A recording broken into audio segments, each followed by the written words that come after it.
La crise politique venant, c'est reporté. Oui, c'est reporté parce qu'en fait, depuis le 24 juin 2024, il y a vraiment une crise majeure qui s'abat sur notre pays. On est paralysé politiquement, on est en plein dedans, on est paralysé économiquement. On a des indicateurs qui montrent que le recrutement s'abaisse, l'investissement s'abaisse.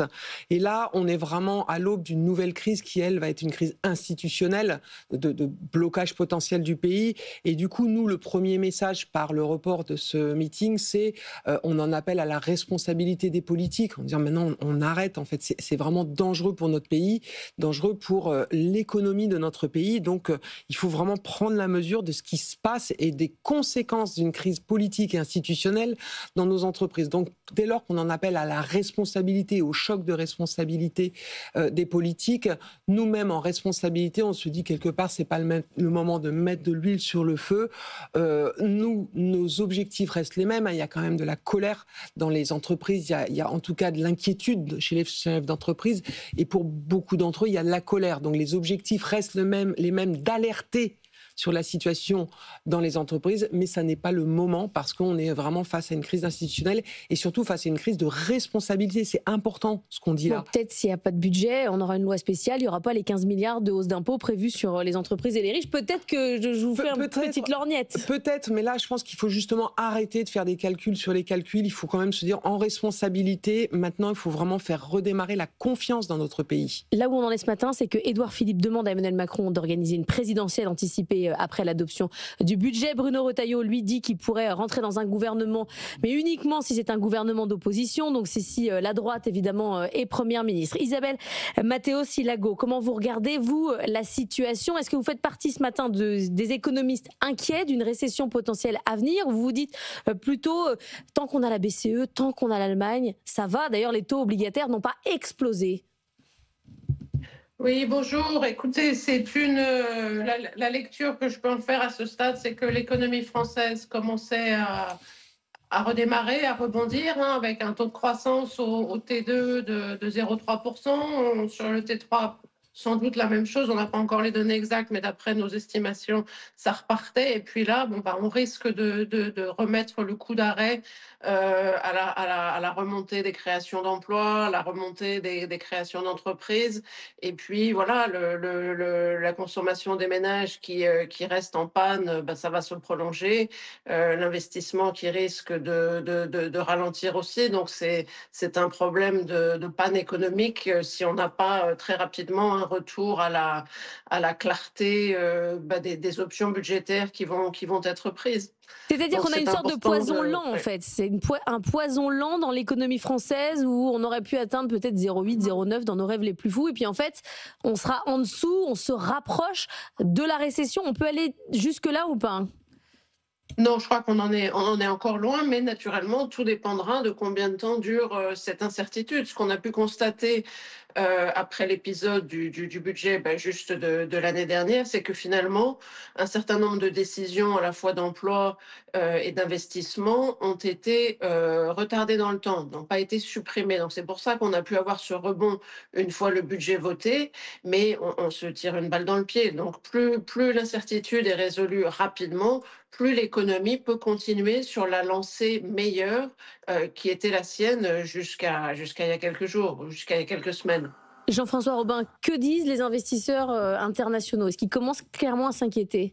Alors oui, il y a quand même de l'inquiétude je suis complètement d'accord avec ce qu'il a dit, c'est que, tout ceci va ralentir l'économie française. C'est un coup d'arrêt, parce que c'est un coup de confiance. On voit bien les PMI, les indicateurs de confiance dans l'industrie, notamment, sont en train de se retourner par rapport à nos camarades de jeu de la zone euro, qui ont les mêmes conditions, le même euro. Donc il y a bien un truc franco-français de crise de confiance qui fait que notre taux d'épargne augmente et nos intentions d'investissement baissent.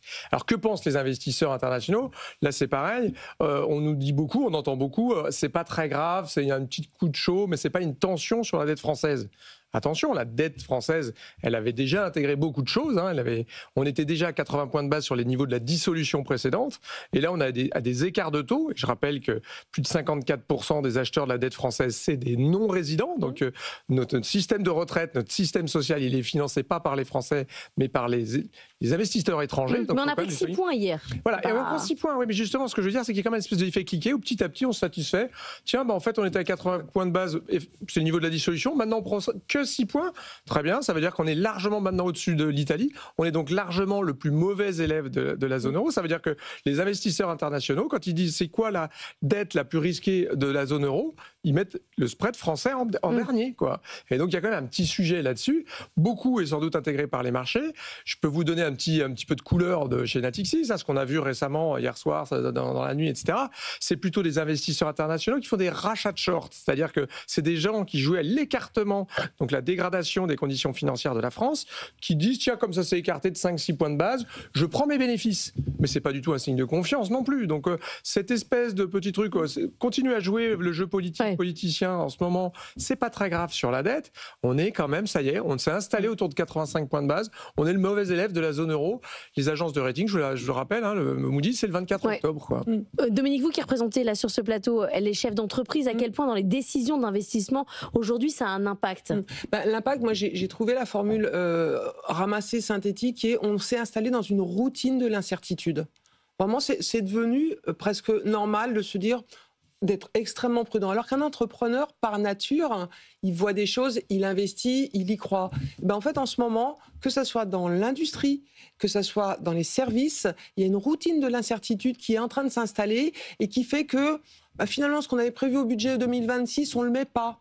Ce qu'on avait prévu comme recrutement, on ne le fait pas tout de suite, on verra plus tard, on reporte la décision. Et donc ça donne une croissance molle, qui était déjà très très faible, ça donne une croissance molle, cette routine de l'incertitude. Donc c'est là où il faut se méfier, c'est un peu comme quelqu'un qui cuit à petit feu. En fait, on ne se rend pas compte, c'est pas le shutdown, on n'est pas aux États-Unis, mais c'est quelque chose... C'est la grenouille dans son eau bouillante. Exactement. Et donc, malheureusement, depuis 2024, quand même, depuis la dissolution de 2024, il y a quand même un constat qui est qu'on est à moins 1,5% des investissements, mais c'est pas du positif, c'est pas du neutre, c'est du moins 1,5. Et puis, bon an, mal an, quand on calcule les effets de la crise politique, on dit que ça peut coûter 4 milliards à la France, cette crise politique, depuis juin 2024. Et on voit ensuite qu'on s'écharpe sur trouver des économies de 2 milliards par-ci, 3 milliards par-là, alors qu'on a perdu 4 milliards à cause d'une crise politique. Justement, Isabelle, ce qui est fascinant, c'est qu'on a l'impression que, et c'est ce que dit la presse étrangère, on n'arrivera pas à régler la question des dépenses publiques parce qu'on ne discute d'aucun sujet de fond. C'est-à-dire qu'on parle de la réforme des retraites, ça c'est ce que veut le Parti socialiste, d'immigration, c'est ce que veut la droite, mais personne ne parle de baisser les dépenses publiques, revoir le modèle social, augmenter la croissance. Donc on n'est pas du tout sur un discours de responsabilité, comme disait Dominique.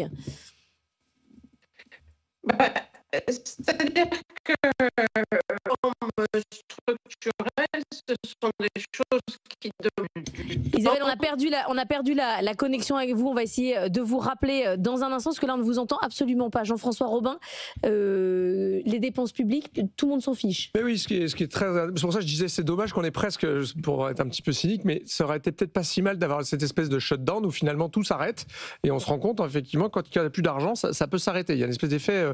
Là en ce moment, rien ne se passe donc on peut toujours parler de dépenses supplémentaires, etc. C'est quoi le problème aujourd'hui de la France? Un des problèmes majeurs de la France, c'est justement on parle beaucoup de finances publiques, mais pas des sujets, vous avez complètement raison. Le problème depuis 1975 en France, c'est que la dépense publique augmente plus vite que le PIB. Pour revenir à 3% de déficit, ce qui permettrait de stabiliser la dette, on s'en fout du 3%, simplement le niveau qui permet de stabiliser la dette et que ça ne nous coûte pas 100 milliards, ça va nous coûter 100 milliards les intérêts de la dette d'ici 3 ans.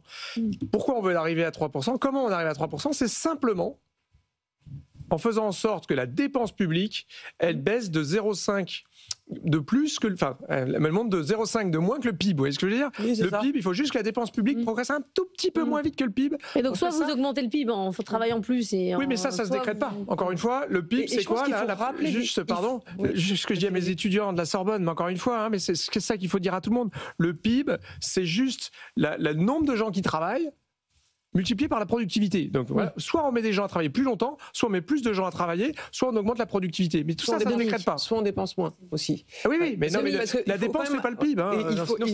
Il faut rappeler quand même l'ordre de grandeur. Hein. La dette, c'est 3 400 milliards d'euros. 3 400 milliards d'euros. Et c'est la plus élevée de la zone euro.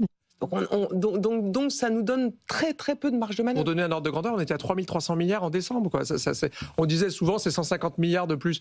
Et encore une fois, c'est pas du tout du Macron qui fait 9 points de dette de PIB sur plus. D'accord, Sarkozy en fait 25, vous voyez, enfin, Mitterrand bien sûr. Donc on est dans une espèce d'addiction à la dette. Et surtout, il faut revenir au vrai sujet. C'est quoi pour défendre notre modèle social? Où est-ce qu'il faut faire revenir le curseur? Moi je dis souvent, encore une fois, les dépenses publiques en 2000, c'est 760 milliards. Les dépenses publiques aujourd'hui, c'est 1700 milliards. Et on parle d'un État libéral. Donc on est dans un truc quand même assez délirant. Depuis 1975, sur 11 points de hausse des dépenses publiques dans le PIB, il y en a 8 qui sont dus aux dépenses sociales. Donc 40% pour les retraites. Donc on a un modèle dont la priorité est de financer les retraités qui captent la majorité du pouvoir d'achat et qui font 2/3 de l'épargne. Bon, Dominique, vous aurez le mot de la fin. Le mot de la fin, c'est que si on n'assure pas les conditions de croissance des entreprises, on aura en plus moins de rentrée fiscale. Donc il y a un moment donné, voilà, il faut dire quel est notre combat. Alors, il y a plusieurs combats. On a un taux record d'épargne. Comment on réoriente l'épargne? Où est-ce qu'on met l'épargne? Pour l'instant, les Français se font un petit plan d'austérité à eux-mêmes. Merci beaucoup tous les deux d'avoir été avec moi ce matin. Merci à Isabelle Mathéos, Ilago qui était avec nous en duplex.